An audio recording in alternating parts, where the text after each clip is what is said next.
नमस्कार। अच्छा, कई बार ऐसा होता है ना कि भारतीय संविधान के अनुच्छेद, खासतौर पर राष्ट्रपति से जुड़े हुए, याद ही नहीं रहते, कंफ्यूजिंग लगते हैं। अगर ऐसा है तो फिक्र मत कीजिए। आज हम एक ऐसी जबरदस्त ट्रिक सीखने वाले हैं जिसके बाद ये मुश्किल हमेशा के लिए खत्म हो जाएगी। हाँ, ये एक बहुत बड़ा सवाल है। देखिए, राष्ट्रपति से जुड़े ये जो 10 अनुच्छेद हैं, इन्हें लाइन से बिल्कुल क्रम से याद रखना सच में एक चैलेंज हो सकता है। और ये सिर्फ एक या दो लोगों की नहीं, बल्कि बहुत सारे लोगों की समस्या है।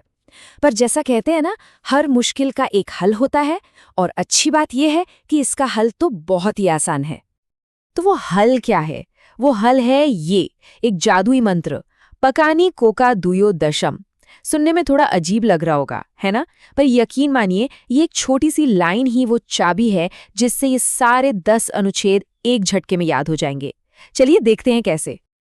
ये रहा वो सीक्रेट कोड, पकानी कोका दुयो दशम। बस सिर्फ इस एक लाइन को दिमाग में बिठा लेना है।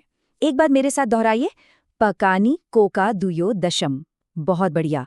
बस ये एक छोटा सा वाक्य आपको आर्टिकल 52 से लेकर 61 तक सब कुछ याद करा देगा। तो चलिए अब इस कोड को तोड़कर समझते हैं। सबसे पहले उठाते हैं इसका पहला हिस्सा, पकानी।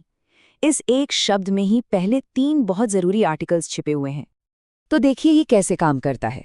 पकानी का हर अक्षर एक दरवाजा खोलता है। सबसे पहले प से बनता है अनुच्छेद 52, यानी राष्ट्रपति का पद। आसान है ना? फिर आता है का से है अनुच्छेद 53, मतलब राष्ट्रपति कार्यपालिका के प्रमुख होते हैं।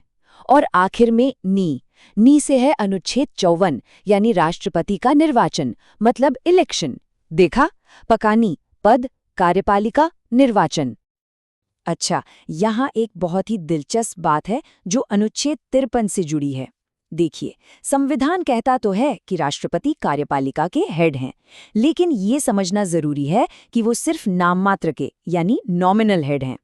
जो असली पावर है, जो वास्तविक कार्यकारी शक्ति है, वो तो प्रधानमंत्री और उनके मंत्रिमंडल के हाथ में होती है।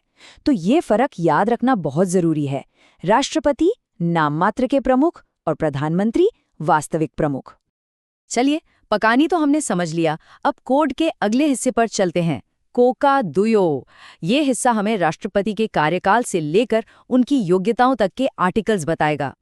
तो देखते हैं कोका दुयो में क्या क्या है। सबसे पहले इससे बनता है अनुच्छेद 55, जो राष्ट्रपति के चुनाव का तरीका यानी कोटा सिस्टम के बारे में है। फिर आता है इससे है अनुच्छेद 56, जो उनके कार्यकाल के बारे में बताता है, जो कि 5 साल का होता है।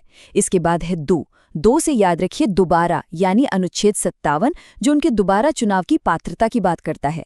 और आखिर में यो से है अनुच्छेद 58, यानी पद के लिए क्या क्या योग्यताएं होनी चाहिए। तो अब हम अपने मंत्र के बिल्कुल आखिरी हिस्से पर आ गए हैं, दशम। ये हिस्सा राष्ट्रपति पद की शर्तों, उनकी शपथ और सबसे जरूरी, उन्हें पद से हटाने की प्रक्रिया के बारे में बताता है। तो दशम को भी तोड़कर देख लेते हैं।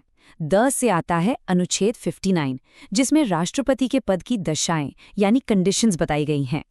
फिर श से है अनुच्छेद 60, यानी उनकी शपथ। और सबसे आखिर में मां से है अनुच्छेद 61, यानी महाभियोग। ये वो प्रक्रिया है जिसके जरिए राष्ट्रपति को उनके पद से हटाया जा सकता है।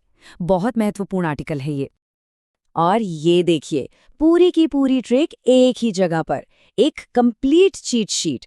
यहाँ साफ साफ दिख रहा है कि कैसे हमारा एक छोटा सा मंत्र, पकानी कोका दुयो दशम, अनुच्छेद 52 से लेकर 61 तक बिल्कुल परफेक्ट तरीके से फिट होता है।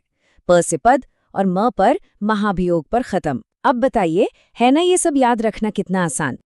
तो अब जब ये ट्रिक एकदम साफ हो गई है, तो एक सवाल सोचना तो बनता है कि संविधान में और कौन-कौन से ऐसे हिस्से हैं जो थोड़े मुश्किल लगते हैं और जिन्हें हम इसी तरह की मजेदार ट्रिक से आसान बना सकते हैं। ये सोचने वाली बात है, ताकि सीखने और समझने का ये सिलसिला यूं ही चलता रहे।